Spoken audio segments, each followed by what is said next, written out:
starring Lee Marvin.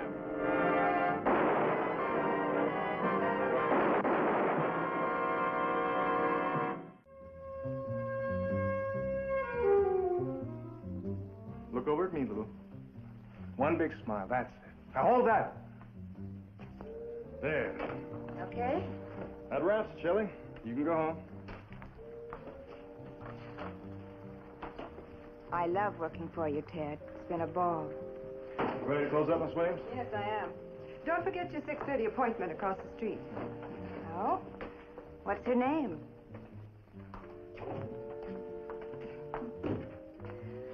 He's the best, isn't he? But strictly business all the time. That's what the studio's for. Business. Oh? Thanks for telling me. Oh, wait, Miss Williams. I'll ride down the elevator with you. Hey, what about me? I've got to wash this makeup off my face and get dressed. Take your time, Shelley. Just be sure the door locks before you go out.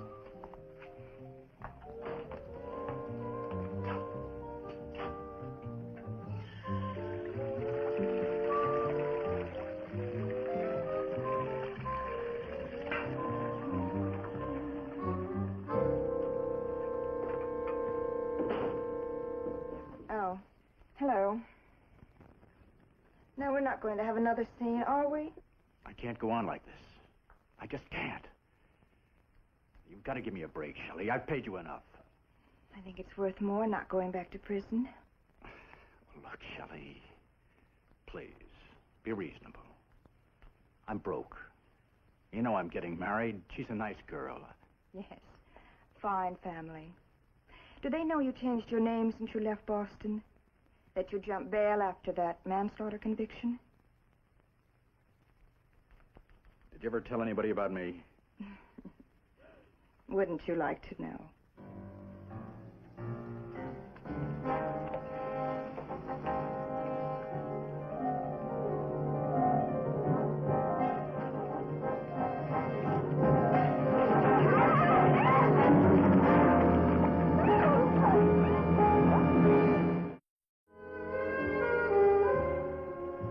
My name is Frank Ballinger, Detective Lieutenant, M Squad, a special detail of the Chicago Police. A young detective from Robbery Division had come to the office on another case. We worked out several times at the police gym. His name was Dave Jansen. Back in the police academy, Dave was called a beaver, ambitious, eager to get ahead. I liked him. I was a beaver once myself. This doesn't make sense. What's that? Last night's accident report. The girl I know was down in the lake. The girl you know? Yeah, Shelley Dana, real beauty. She was a model, worked for the big photographers around town. Well, how did it happen? That's what I can't figure. We've been down to Oak Street Beach several times. She could swim like a champ. You want to check her death out? A drowning? Well, I thought you said something looked wrong. Yeah. Well, I could fix it with your boss. We could borrow you and get the facts straight, huh? Put your mind at rest? I turned Dave loose to find out why Shelley Dana had drowned. I gave no advice and made no suggestions. Checking independently, I went to the morgue. He'd beaten me to it. But she did drown. Oh, she drowned all right, but not in Lake Michigan. Unless they're loading it with soap. We found soapy water in her lungs. Were there any marks on her, signs of a struggle? None, Frank. No, this is homicides now. She didn't die in the lake. Well, what do you fix as the time of death? Well, give or take a half an hour, I figure since 7 o'clock last night. Well, Dave, it looks like you bought yourself a case, huh? Stick around and get the coroner's report and take it from there. Okay, Fred, thanks. I began a fast check on Shelley's background. We had to find out who'd seen her last and where she was killed. As a model, she got most of her assignments through an agency, one of the big ones. It was run by a woman named Kara Vincent. I don't care if this is a police investigation. I don't like your attitude. Shelley Dana was a good, decent kid. And so is Joe Bennett, her roommate. I merely asked if you knew anything about her personal life, people that she knew. You meant men. People always think that models are man-crazy. Well, since you brought up the subject of men... I know nothing about her personal life. I see these girls come and go. Shelley was average. No complaints about her, no rumors. We liked her around here. Would you have a list of the jobs that she worked on yesterday? Well, she did work yesterday, didn't she? That I can tell you. Shelley worked every day. Yes, here's yesterday. 3 sittings. Well, what's this last sitting? Ross, 5 p.m. You don't know Ted Ross? I'm afraid I don't know much about the modeling business. Ted's one of the best. $30,000 or more a year. His studio's right in this building. Shelley had a body assignment with him yesterday. Body assignment? Bathing suits. I'm sorry if I sounded rude, but I had to ask you these questions. Oh, well, that's quite all right. Thank you. Hey, you beat me this time. Yeah, let's go. I just got here. Of course I know Shelley. She's a good model, knows her business. Why? We're checking her movements yesterday, Mr. Ross. Can you tell us what time she left? Well, I wouldn't know exactly. I left with my secretary close to 6:30. Shelley had to dress and get cleaned up. The girls changed in that washroom. Go on. Well, I was in a hurry to meet a friend. Shelley closed up the studio. Look, what is all this? Can't you tell me? She was found in the lake this morning, drowned. Oh, no.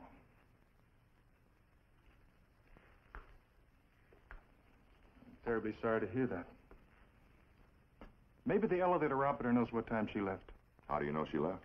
Well, it's obvious. Her clothes are gone. The girls hang their clothes in here. What was she modeling yesterday? It's a one-piece bathing suit, blue and white stripe. I don't see it here. Well, she's done it before. Barred clothes overnight. I've called her on it a couple of times. What was your appointment, Mr. Ross? I don't see what that has to do with one of my models having an accident. This accident might be murder. You had an appointment? Yes. I met Jim Leach for a drink. He has a studio downstairs just below me. We met at a cocktail bar across the street. Then you came back here. No. No, we went to a dinner party. An art director we know. The party didn't break up till after midnight. Jim drove me home and I went to bed. All right, we'll check with Mr. Leeds, and we'll have to get a statement from your secretary. Thank you, Mr. Ross. I can't add anything to what Ted's told you, Lieutenant. Except to say that I was sober and remember everything.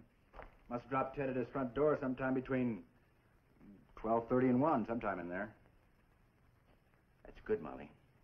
Hold it. Okay, you can change now. See you tomorrow at 11. And don't get sunburned. I'm, sorry I couldn't interrupt with that job, Lieutenant. She gets $25 an hour. Every hour? No, they don't work an 8-hour day, but she's top class. She makes plenty. As much as Shelley Dana? Shelley? Yeah, she does all right. She's posed for me. I don't know, I go for the long, lean ones. Well, what are all these questions about where Ted was last night? Shelley's dead. We think she was murdered. Murdered?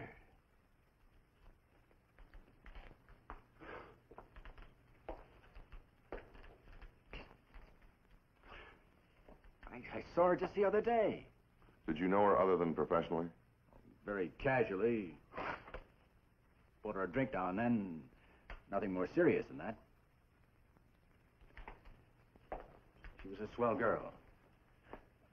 But I've got a girl. I'm getting married. Well, congratulations.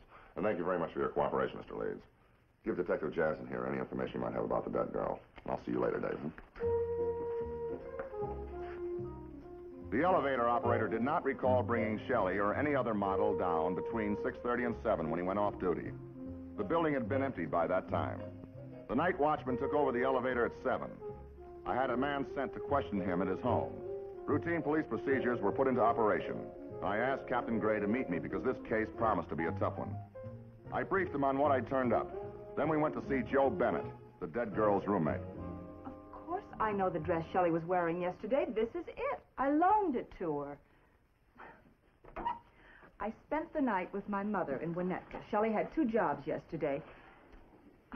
Please tell me, what is this all about? Can you tell us if the rest of the things she wore yesterday are here in the apartment? Yes. Those are her shoes. And here's her handbag. No, please don't touch it. I want to check that for fingerprints. Fingerprints. Yeah.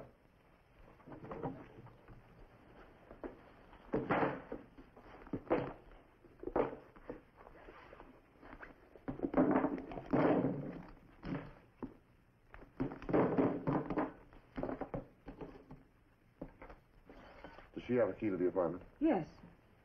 Doesn't seem to be here. Well, Shelley must have it with her. It has a red ribbon tied on it. Look, you're about a block from the lake. Do either one of you go swimming there often? Oh, yes. Well, can we see her bathing suit, please? Yes. Here it is.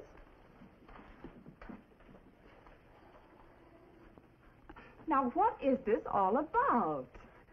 Well, it isn't good news. Miss Dana was taken from the lake early this morning. Appeared that she was drowned accidentally while swimming, but now there's a suspicion of murder. Murder? I'm sorry, Miss Bennett.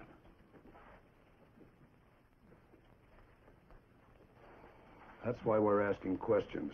If there's anything we can do for you to... I'll be all right. We have no trace of Shelley's movements after Ted Ross left her at his studio. Well, she must have come home here. Her clothes are here. You mean her clothes came home? But we can't prove that she did. You mean somebody brought them here? Could be.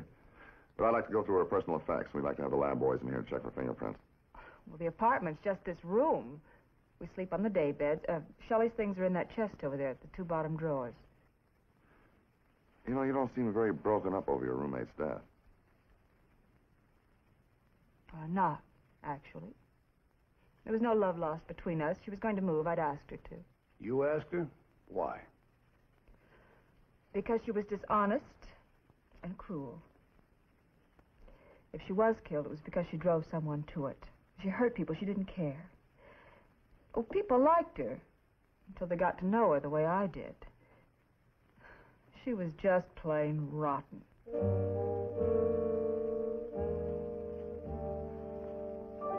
I put in a call for a fingerprint team to go over the apartment. And then we went to where the dead girl's body had been found. It was 2 blocks from her house. The body had been identified from a card found in a purse and a robe. The soap in Shelley's lungs spelled murder, and it was my angle that somebody wanted us to believe that she had gone home to dress for a swim. But he or she had forgotten to leave the key where it normally belonged, in Shelley's purse or handbag.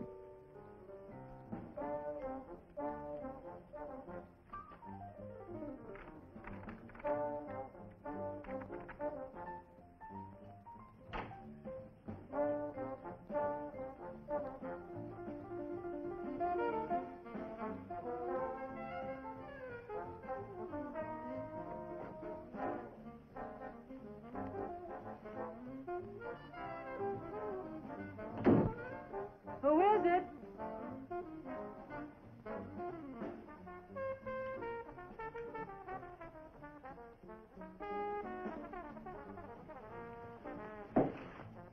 Who's there?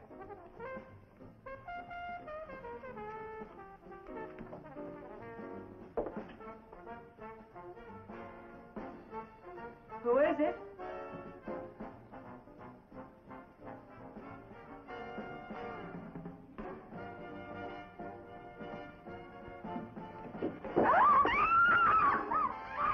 Joe! Joe!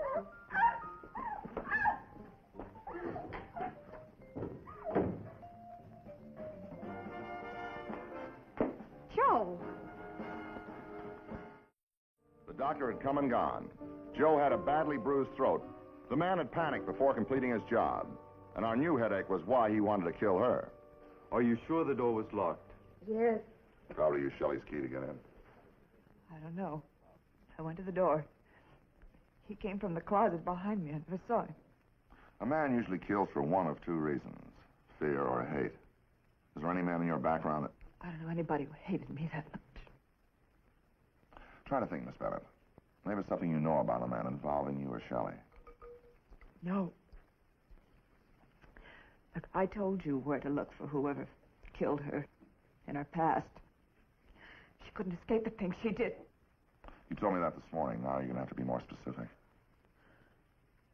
All right. Shelley came between me and somebody I cared for very much. She didn't even want him. It was just fun. Look, I'm sorry for anybody who dies that way, but I can't help you. We're sending a policewoman over to take care of you, Miss Bennett. Detective Jansen will remain until she gets here. Frank.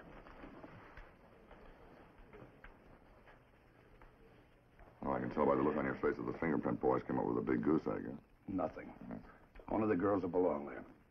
Just got a call from the boys at Ross's studio. No luck there either. Well, she got out of that building. The night watchman had to see her because the elevator operator didn't. Well, the report on him is negative, too. He's positive he didn't let anybody out after he locked the street doors. But she did get out of the building.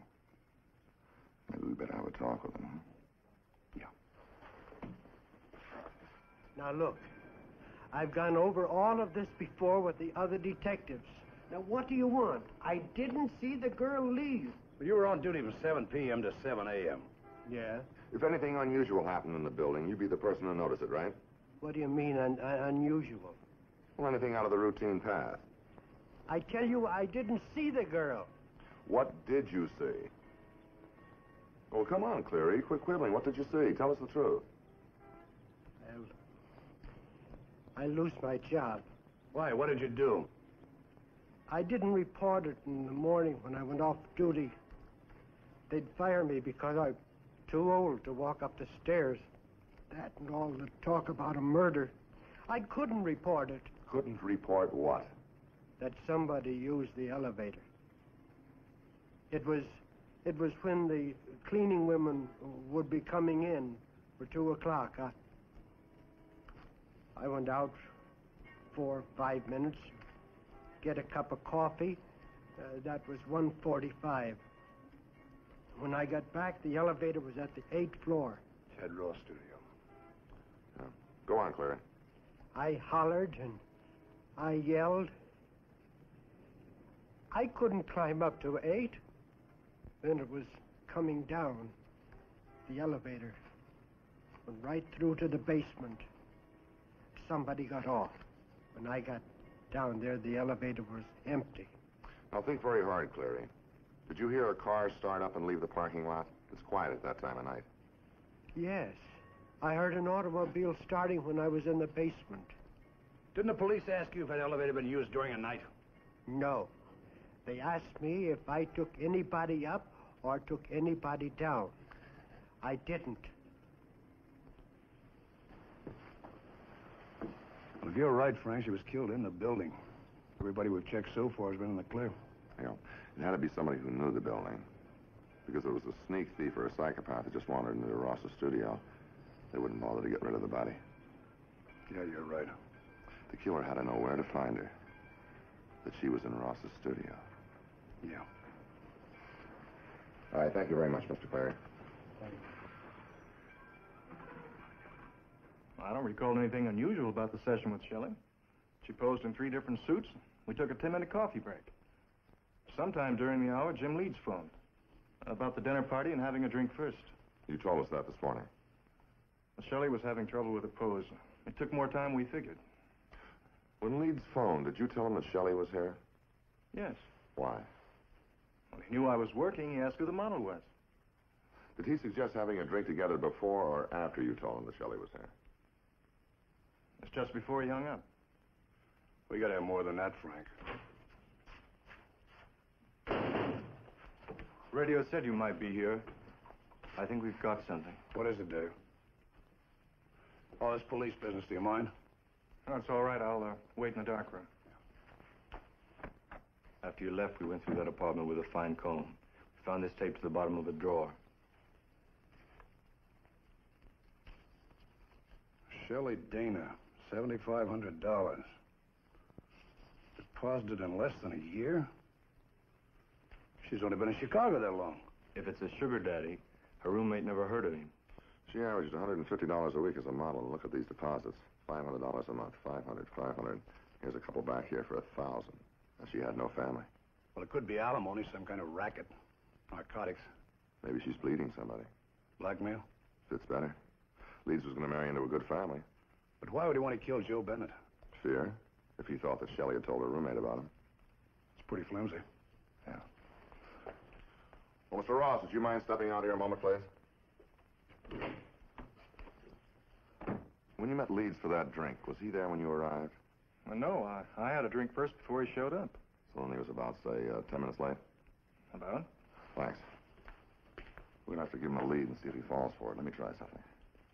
All right.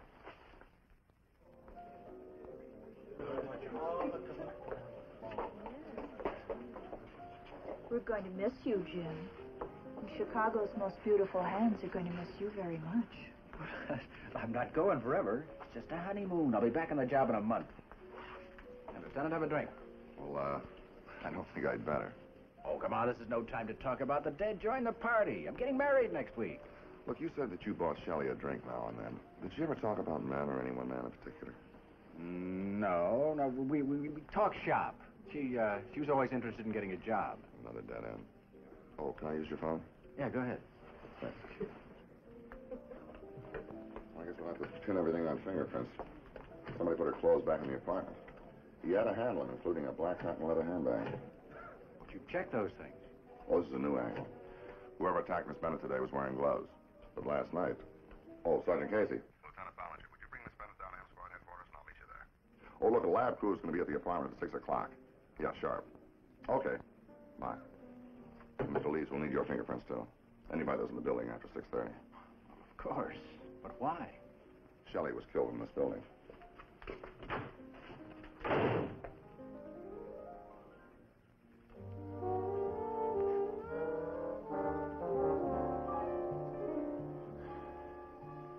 Frank.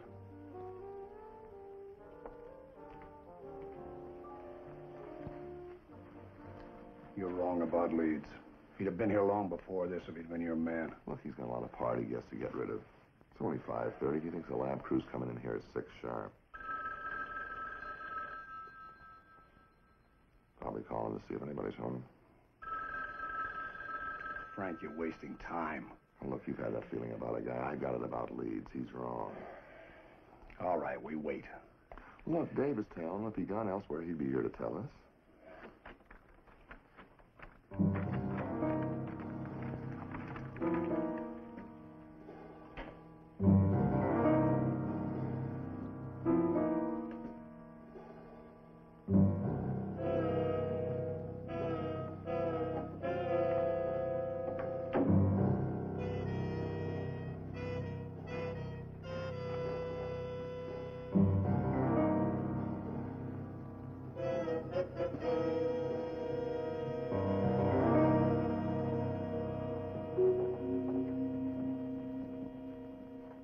There weren't any fingerprints on that. You got to use Shelley's key to get in here.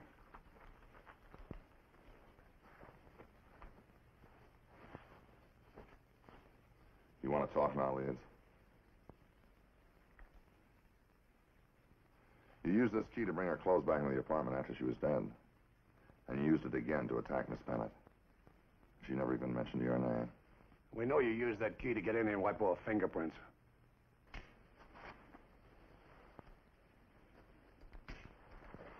Hold it! Get back! I'll let you have it. I mean it.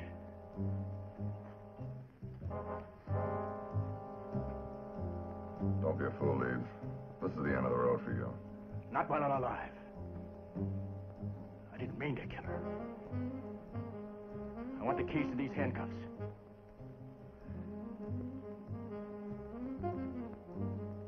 Give me the key or I'll let him have it.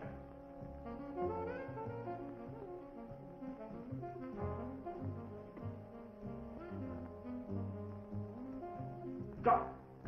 Put him on the floor. Put him on that table.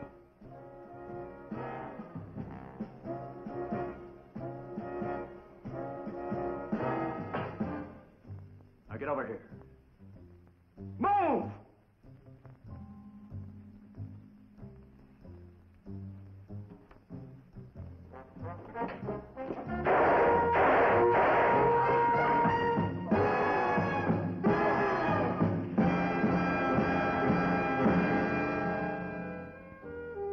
A bullet in Jim Leeds' knee stopped him long enough for a murder trial in Cook County Courthouse. His gamble to escape blackmail cost him his life in the death chamber. He knew what he was doing when he killed, and a Chicago jury had no sympathy for his reasons. Neither did I.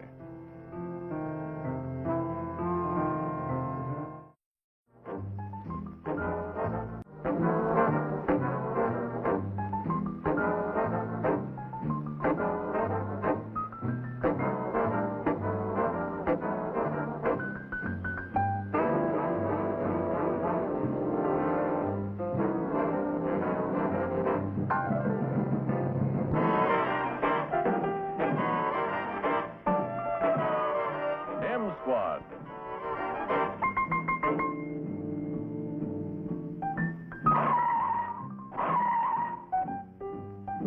Starring Lee Marvin.